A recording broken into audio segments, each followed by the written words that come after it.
I never really thought it was a problem. I never used to see how polluted the beaches were until I came to work for Watamu Marine Association. Then that's when it hit me. The situation was really, really bad.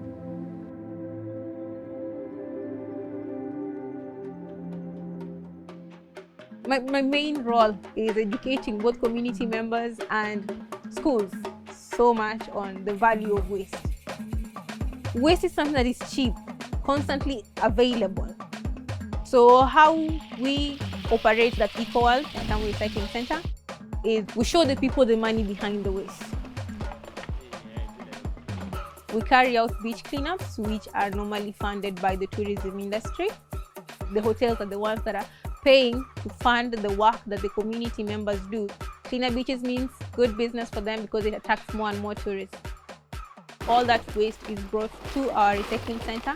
There, again, a group of trained community members start to sort the waste. We take out the plastic, the glass, metals, and basically anything that can be recycled. So for the plastic, we crush it and sell it off to companies that make plastic products. When we crush the plastic, we end up with plastic chips.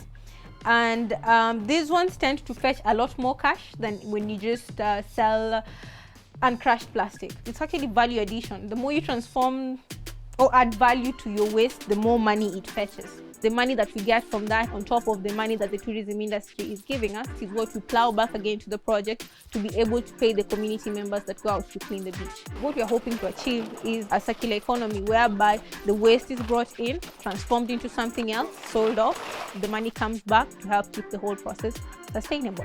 Marine litter is everywhere, so it's something that can be replicated so long as there's a community there that can actually help take part in cleanups, and there's a tourism industry along these places. The two can actually replicate the same project anywhere in the world. Sometimes when you read about how bad the situation is worldwide, it tends to discourage you, but when you actually see over time that the beach cleanups are actually bringing a change to the small place where you guys are, for in our case, Watamu, you actually get encouraged to keep on doing more and inviting more and more people to come and learn and do something also on the ground.